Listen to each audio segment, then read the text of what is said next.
আচ্ছা, আমি একটু ক্লোজ করে নেই, বোঝা যাচ্ছে কিনা জানি না। আমি চুলটা খুব সুন্দর করে সেট করে নিছি।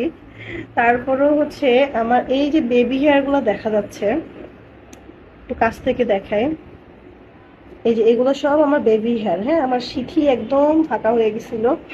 আমি 1 মান্থের উপরে, মানে হচ্ছে 1 মাস 10-15 দিন হবে মেবি তেলটা ইউজ করেছি। আমি যদি চুলটা সেট না করতাম, আমার পুরা মাথায় এরকম বেবি হেয়ার যেগুলো হচ্ছে গজাইছে নতুন করে, সেগুলো এত বড় হয়ে গেছে 1.5 মাসের মধ্যে।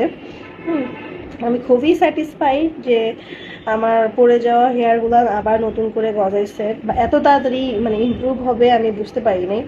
আমার এগুলো হচ্ছে আপনার মানে দেখে বুঝতে পারতেছেন কেন জানি না, আমার ফুল হেয়ার হচ্ছে কি আমার সেট করা। এরপরে মনে হলো হঠাৎ করে যে আমি একটা রিভিউ দিয়ে দিই।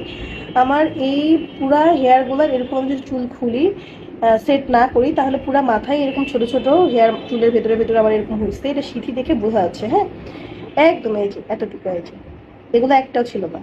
এই হেয়ারগুলোর একটাও ছিল না। এগুলো সব বাচ্চা বাচ্চা হেয়ার, এই যে সব বাচ্চা, এই এতটুকু এত। হ্যাঁ, তো আপনারা যারা এরকম চুল পড়ায় ভুগতেছেন বা নতুন চুল গজাচ্ছে না পড়ার পরে, নিশ্চিন্তে এই তেলটা ইউজ করতে পারেন। আই হোপ আমার রিভিউটা অনেকের কাজে লাগবে। যারা ট্রাস্ট করতে চান করতে পারেন। আমি সহজে কোনো পেজের রিভিউ দিই না, বাট আমি এটাতে অনেক উপকৃত হয়েছি।